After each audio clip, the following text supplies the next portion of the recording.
saying Prince Charles has threatened me. He's going to kill me in a fake auto accident. These people are absolutely anathema. And the servile folks that have been raised to worship these people and all the little old ladies that think it's cute, well, that's why we're enslaved. That's why our country's bankrupt. That's why we're going to hell in a handbasket, because you've forgotten what it is to be an American. Or perhaps you were never even taught. But now you're going to learn what it's like to be a subject, a slave. What is royalty? Royalty is Kim Jong-il in North Korea. His father took over and then gave him power, and now he's giving power to his son. Why don't they just put gold crowns on their heads and dress up with long flowing robes? Maybe then Americans would celebrate the royal wedding of Kim Jong-il's son. Oh, but they wear little military uniforms, and we know how clownish it is.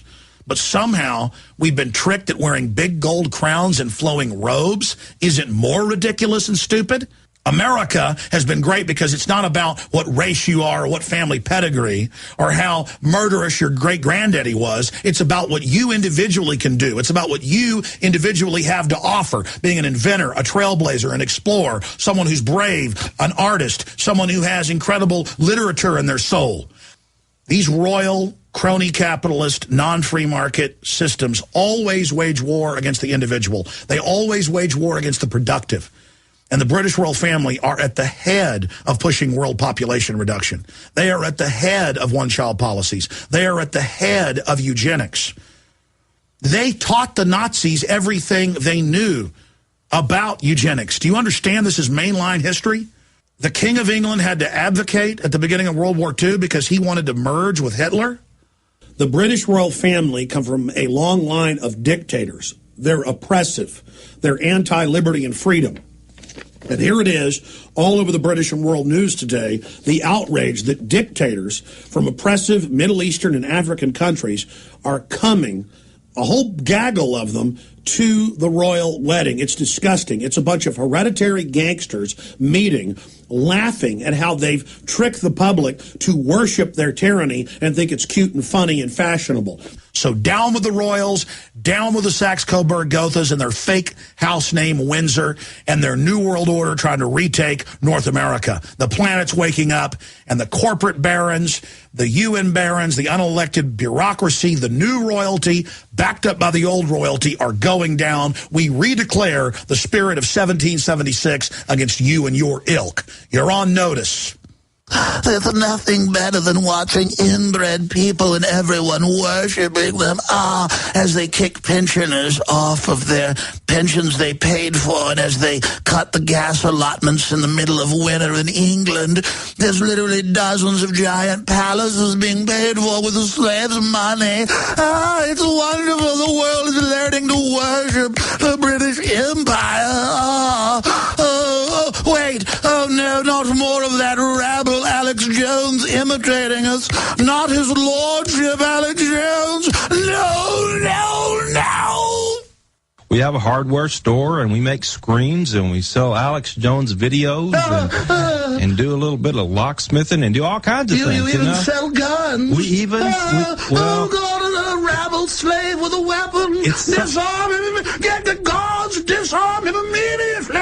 Whereas one of the slaves has a weapon. Raise the alarm. Raise it. Oh, good Lord. The problem with the selling of guns right now, Alex, is they're awful hard to get right now. But the rabble, you can't have the slaves, the serfs having weapons. Barack the Quack has made everyone want to buy guns. He's been really good for the gun industry. Lord Obama is a sensible individual. Total disarmament of the civilian population under the UNIDEA in 2001 July 7th agreement to disarm all civilians for a power monopoly of the state under UN law is the only sensible system if we're going to carry out eugenics against these slaves. They're rabble scum. They need to be euthanized immediately. And how dare them not want to be slaves? How dare them not want to be in inner city reservations? How dare them not submit to us and our divine will? We're geniuses. And what Alex just said is actually factual. It was Christoph Karl and Patricia Lewis, UNIDEA 2000, in a paper they put out called Disarming, Taking this Military-Style Weapons Away from Civilians. Everything he just joked about right now is actually documented in fact. Of course we must take all your firearms. Including the semi-automatic. How are we going to re-educate you to accept being euthanized if we don't... According to Obama and his people, the right of the people to keep and bear flintlocks shall not be infringed. The founding fathers that you've seen in our FEMA training videos to police in Kansas City were terrorists against the crown. The Second Amendment is a vicious crime. Absolutely. I have a comment here. How dare you? I will disarm you immediately. That man there laughing. Seize him. He has been rude to a lordship. Well, you know, the Supreme Court back in 1939 said that if the weapons that were really protected by the Second Amendment were the type in common use at the time by the military. And it just so happens that during the time of the Revolution that the civilians, the militiamen, had better rifles than the regular army. They had rifles, and the regular army had the long rifles, smooth-bore muskets. Yeah. How dare you speak badly of the gracious imperial forces of King George III? I'm sorry, as he put down that disgusting rebellion by these uppity slaves. Pardon me, I'm just trying to do a little historical context here, Alex. That's all. The militiamen had better rifles than the regular army. So they were disgusting, wild, savage heathens. And we went forward to confiscate their firearms, and they dare fire back at us. Yes, what's it the movie said? Was it in the Patriot? These rustics are so inept. The war on terror is a fraud, and it's being used in a manner to take away your rights for whatever reason. In addition to the core al-Qaeda group, which still represents a threat to the United States despite its diminished capabilities, we now face threats from a number of al-Qaeda associates that share its violent extremist ideology. Among these groups, we are also seeing an increased emphasis on recruiting Americans and Westerners to carry out attacks. They are also encouraging individuals in the West to carry out their own small-scale attacks, which require less of the coordination and planning that could raise red flags and lead to an attack's disruption.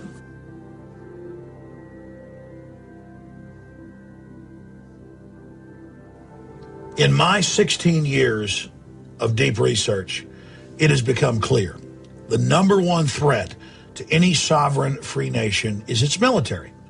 Look at Nazi Germany, look at Latin America, look at Asia, look at Africa, look at Eastern Europe. When you build up a giant paramilitary police force, it almost always tries to take over the society. In the last 12 years, we've watched an acceleration of militarization of the police. We've watched threat fusion centers, the 10 FEMA regions expand, the Governor's Council. I've been to urban warfare drills where our own military is training to lock down and barricade and blockade U.S. cities and confiscate our firearms.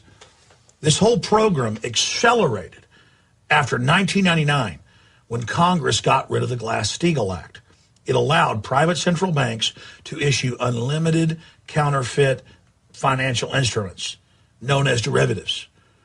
And we've heard that, the military and the police state, the TSA, it's for Al-Qaeda. But now we see checkpoints in Tennessee run by the Army, shutting down highways, searching citizens. We see them in New York State with X-ray machines. We see it all over the nation. We see Marines running illegal checkpoints for DUI in California. And when the governors and others complain, they're told, sit down and shut up. It's under Homeland Security. It's under continuity of government. And now, as the world implodes, as the derivatives dollar devaluation crisis expands, we're seeing the police and military being called out against the general population all over the world as people go under austerity, as their pension funds are cut, as their benefits are cut, but their taxes go up. And here domestically in the U.S., this huge apparatus of oppression is openly being set up and deployed against the people. And I saw an amazing blurb from Business Insider that linked to an article and the audio of the governor of Wisconsin on NPR saying, hey, we're cutting all these state employees, and we're going to make you pay more of your paycheck into a pension fund, which they loot out the back door. And if you don't like it, we're going to use the National Guard on you.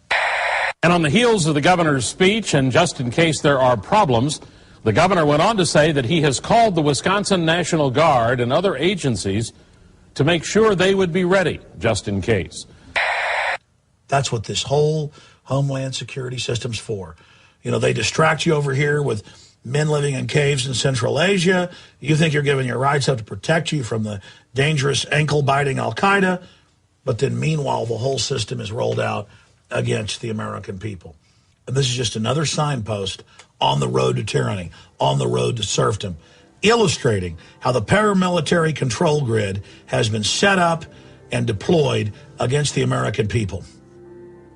Bottom line, Al-Qaeda is a cover story. We've given you the MIAC report and all the other internal documents that prove this apparatus is designed for the American people. And it's being rolled out nationwide with the TSA on the streets of America. It's being rolled out with governors shooting their mouths off saying, you got a problem with me?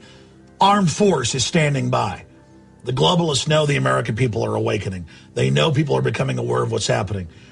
And if they can sell the military and police on going along with this brazen attack on our liberty and to be this homeland brigade to suppress us here at home, they're going to get away with it.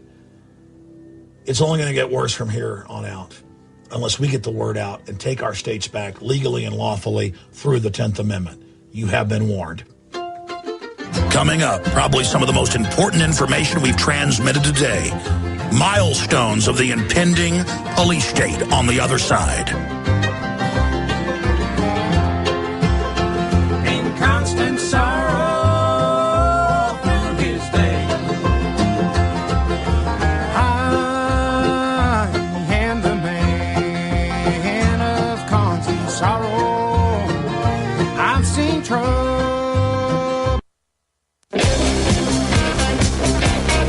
Well, it's really happening. Bonafide tyranny is coming to our shores. If you look at Egypt, you've witnessed how the government has seized control of the TV and radio stations. But in the United States, the federal government doesn't need to do that because under changes in FCC regulations over television and radio in 1996, EAS emergency systems are put in at the radio or TV towers. They're also put in at the national and local cable systems where the federal government puts a box in at the transmission tower where they can flip a switch and shortwave towers nationwide take over those computers and put out an audio signal of whatever message they want. I am a radio broadcaster, and I remember 15 years ago when this change was made, watching the engineer at the radio station where I worked and the station manager literally freaking out. They were sent documents that the FCC said were restricted, but I was allowed to look at them, and I was allowed to videotape them. And I put it in my 1999 film, Police Day 2000. Well, my friends, you're looking at a FEMA control box. That's right, at 98.9 KJFK-FM, where I work in Austin, Texas. That, my friends, can take over the radio station. It is radio controlled by a FEMA tower. That's right, a FEMA tower in New Braunfels, Texas. It covers almost all of the central part of the state of Texas. Little teletypes come printing out of the side of the machine weekly and update us. In the past, it was voluntary. Now it's mandatory, and they can remote control take over the station. And in those, they told them that in the near future, the federal government would routinely seize control of their broadcast system, not during a plague or a nuclear attack or a war, but that they would seize control for routine announcements. So it was put in place, but it wasn't implemented. Now, President Barack Obama, through the FCC, has announced today that they are going to begin testing and implementing national announcements with the president giving messages to the public. Everybody has heard the National Emergency Alert System. Radio and TV stations regularly test it to make sure the public is notified in times of peril. Well, that system is overseen by the FCC, and now the agency wants to upgrade it by having presidential announcements feed into the alert system. It's also looking at how wireless broadband could also enhance EAS. But it gets worse. 8 years ago, I was not doing my radio show out of this studio. I was doing it out of a local talk station. I didn't have my own studio then. They got new communiques from the FCC telling them that they should prepare in the near future